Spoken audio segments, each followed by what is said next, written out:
somehow digital got associated with non-human touch. Hmm. Not true.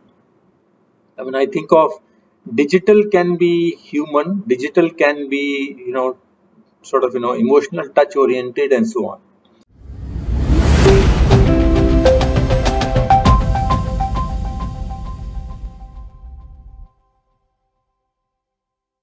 Hello and welcome to this edition of the Vision Board. Vision Board is an endeavor to connect marketers from SMEs and startups with growth marketers to mentor and guide them towards success. I'm your host Saurabh Pandey, and today we have Mr. Rajesh Kumar, who is the Vice President and Head of Marketing at UiPath. Rajesh is a technology and business leader and comes from an interesting blend of experience across MNCs and startups. Rajesh, it's an honor and privilege to be your host today. Thanks again and welcome. Thank you. Thank you for having me. Great.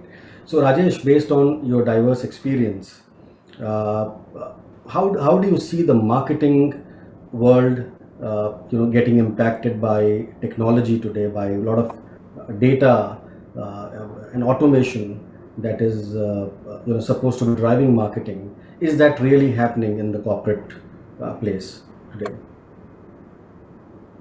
Yes, I think if you look at it, the business overall today, you know, cannot operate without technology. At some level, every business is a technology business.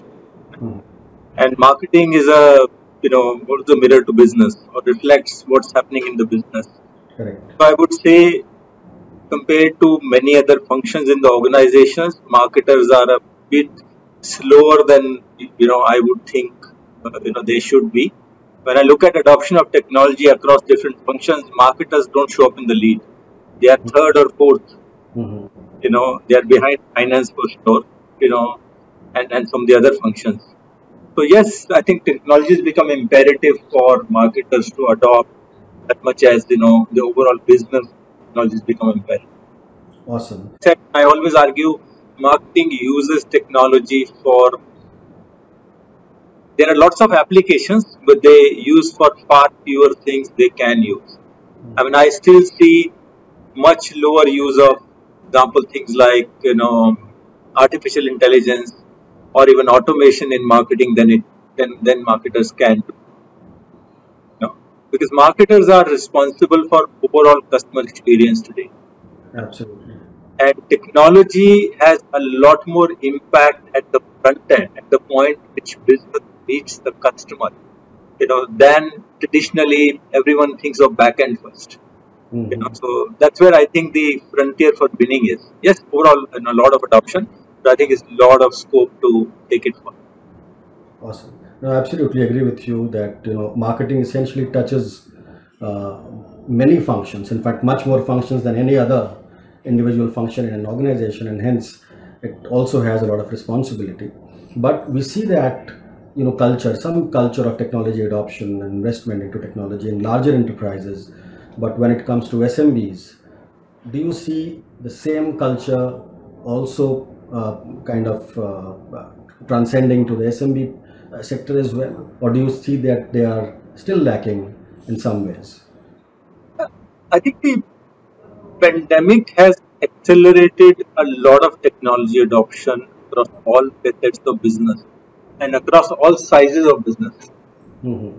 Because the businesses which traditionally thought of always in terms of, people being on the ground were forced to think how to run business without a manual handoff.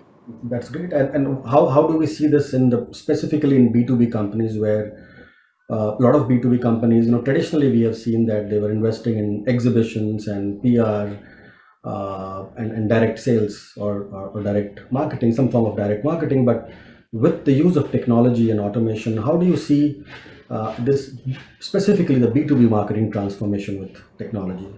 So I think it kind of, made us go to the drawing board and say, well, if you think of a typical, why did people go to a large event or why people went to a trade conference? They wanted to meet more prospects. They wanted to get their story out. Right?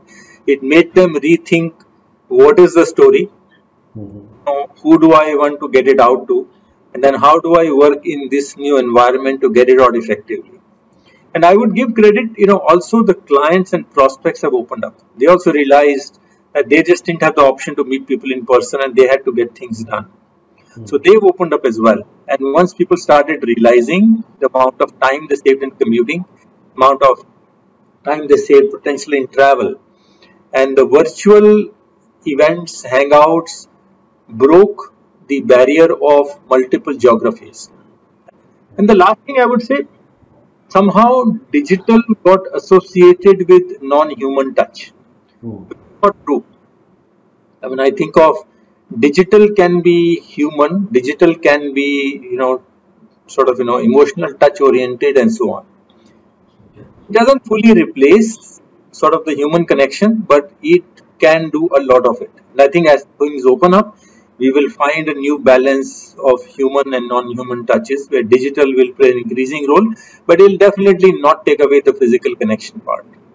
No, absolutely. In fact, I read somewhere that the future is not machines, future is human machines working together.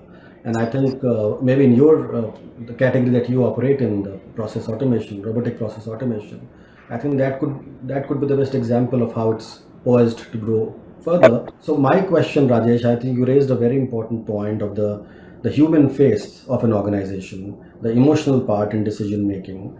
And so far we have seen that the emotional part played a very important role in the B2C marketing side, right? But in the B2B marketing side, we see that there is a high involvement product or a service. There are multiple decision makers, and the impact of buying is very huge, not just on a group but in the entire organization. So decisions have so far been very, very rational. But do you see that there is a scope of emotional marketing, or what part emotions play here in B2B marketing? I am a believer that emotions are as important, if not more, in B2B marketing. With or without the digital, and before the pandemic as well. I don't think that has changed. If you look at a typical B2B versus B2C, B2B, the complexity is higher, the decision making is a more complex, because the product offering is complex. B2B, if you make a large decision, say to invest $1 million in software, it doesn't work. You can't reverse it so easily. And usually the decisions are for very long term, because you start with something, then you deploy it, then you grow in it. Unless there is really a reason, people don't change.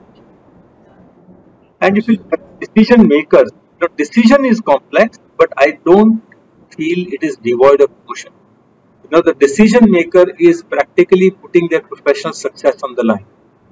If they make a great decision, their career gets a boost. If they bad decision, it also comes in the way. You raised a point about trust. And I think when you talk about trust, is it the trust of the product, or is it the trust of the person behind the product, the brand? I think in one of your earlier interviews I read, you were talking about this part also, that the CXO and the people behind the brand, that face is very important. That also builds the trust for the brand. We would like to hear more about it. It's a good question you ask. The question is, what is a brand made of?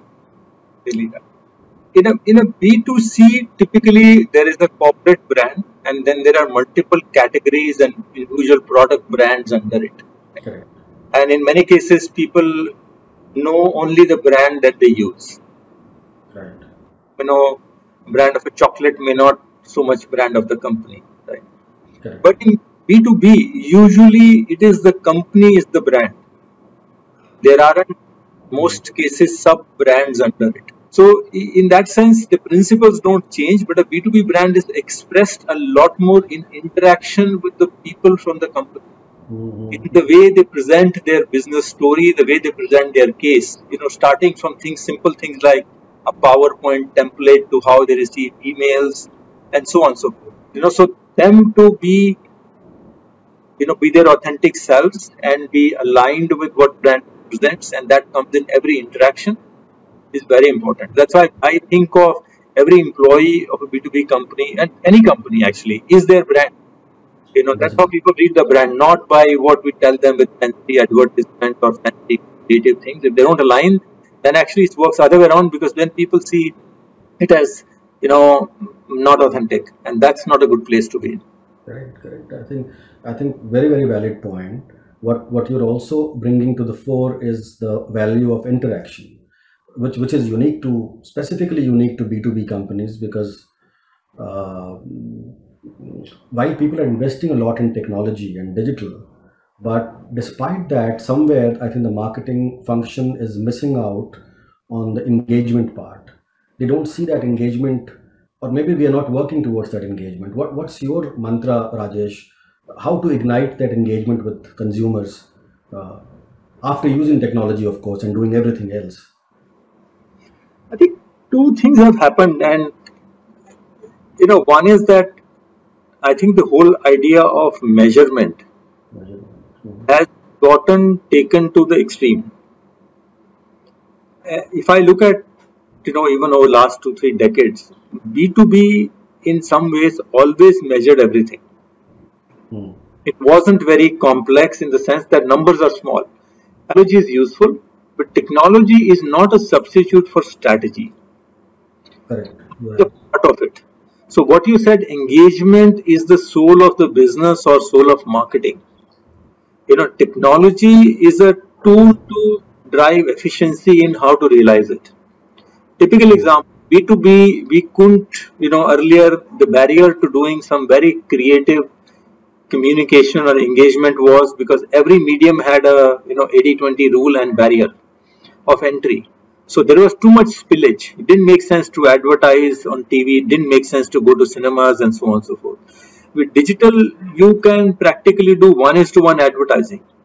So digital has meant that B2B marketing can wear the creative hat again, not other way around. It's not, but somehow in popular literature and popular news and popular, narrative, the cart, the cart gets put before the horse. Right. No, absolutely, and which is what we are also observing, that B2B marketing, if earlier was more exhibitions and trade shows, today, even after adopting digital, it has become more of lead generation. That has been the mandate from, I think, most of the larger organizations or smaller, all alike. But where do think this is going? Do you think that there is a merit in investing on nurturing users over a period of time before really jumping onto the lead generation, as you rightly put, horse before cart before a horse? Yeah. I think, look,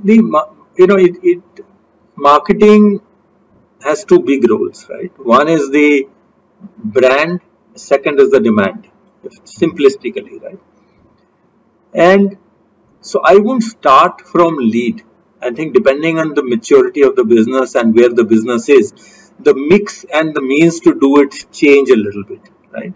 For example, if you are going in a market where you have still a lot of white space, where you want to drive demand, then you are going to be lead generation oriented, right? But if you're in a market where you are already in and you're trying to sell deeper and retain and expand with your customers, then your tactic and approach may be different. It would be erroneous to call them leads. Okay. And leads work a lot more in the volume space. They're leading with a larger volume and simpler transactions. In a place where you have a large, corporate which you are working with, and you have multiple buying units and groups. So it's almost, a number of people in the company are working with them on an ongoing basis. Your sales, pre-sales, technical experts, customer success, consulting teams, and so on, right? So it isn't like a single touch impact type of thing. So it's almost a village working on it, right? So what I hear from you is that the consumer experience across the journey is very important, and at each stage of the journey, the metrics could be different.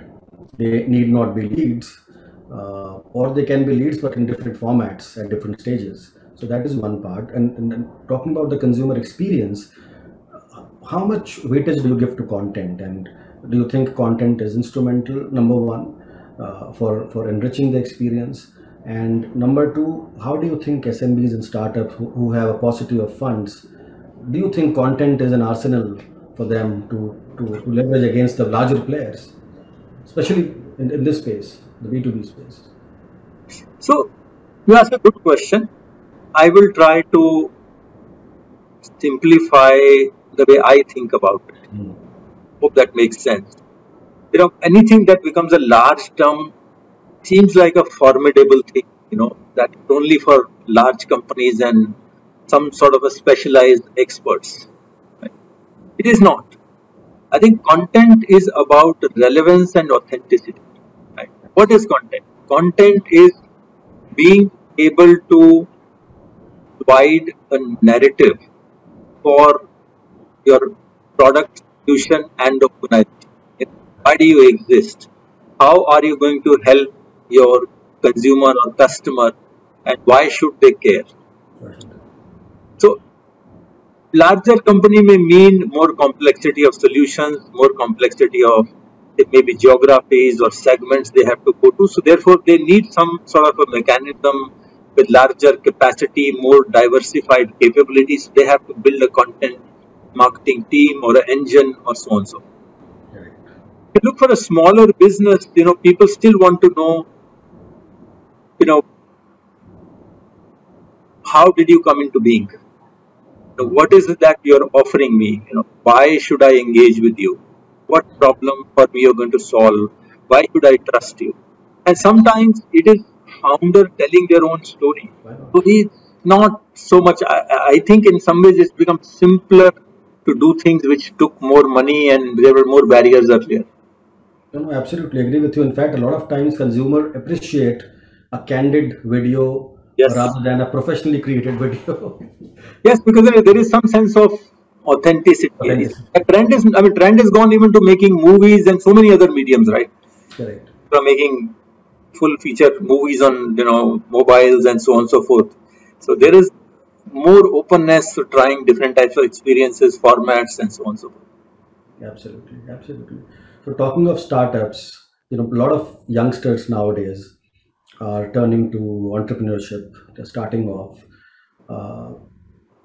but the motivation could be different for people. A lot of these youngsters come for status, or for because of wealth creation.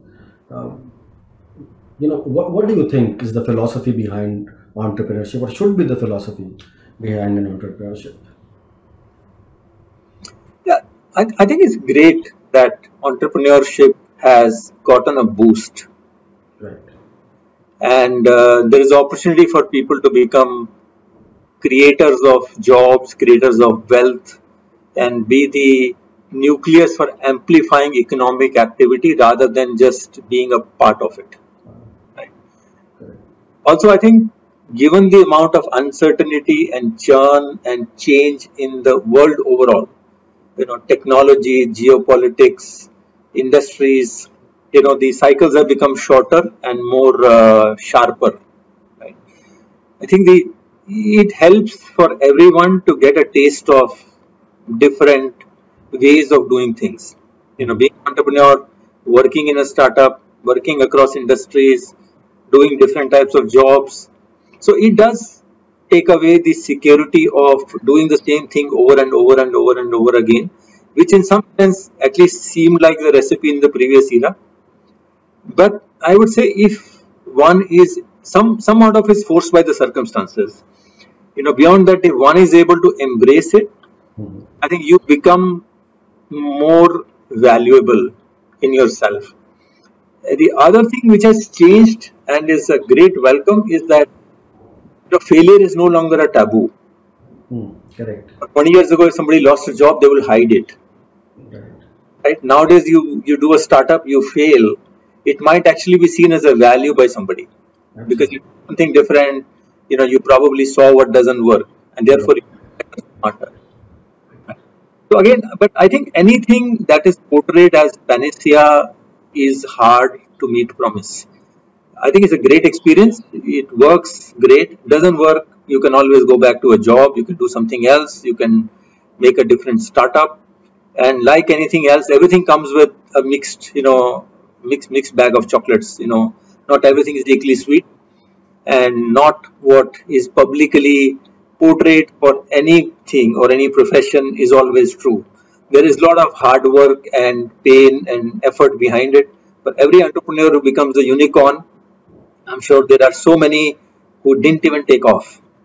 Absolutely. So one has to, as much as possible, go into it with eyes open, and then I think you're fine. No, absolutely agree with you on that front. I think one should try and fail rather not trying at all. So that brings us to almost the fag end of our conversation, Rajesh. But what we're going to do here is do a rapid fire with you. Good. Let's do that. And I know that you are an avid reader. I can see in background also there are a lot of books. I'm sure you would have read them all. But what are your top 3 favorite books? I read a very broad variety of things. Actually, I tend to read more than one books at a time because I continue on something for very long. Right. But top of mind, some of the books that come to my mind, we spoke a lot about marketing. I think there's many years back. It's called Lynchpin by Seth Godin. Seth Godin, yes, yeah. That was a very interesting book. It kind of changed or gave me a different perspective on how should marketers think. So I quite like that book. The second book, which again is a little bit reflective book, by Clayton Christensen. It is called How Will You Measure Your Life?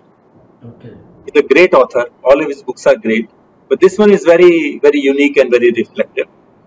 And the last one, which is again very different, is by an author called Andrew Matthews. He's based in Australia, and he actually draws illustrations and cartoons as well as writes in his own book. And so his book, the book of his called Being Happy. Be Happy, okay. It's a really nice book, especially given we spoke a lot about churn and startups and you go through ups and downs.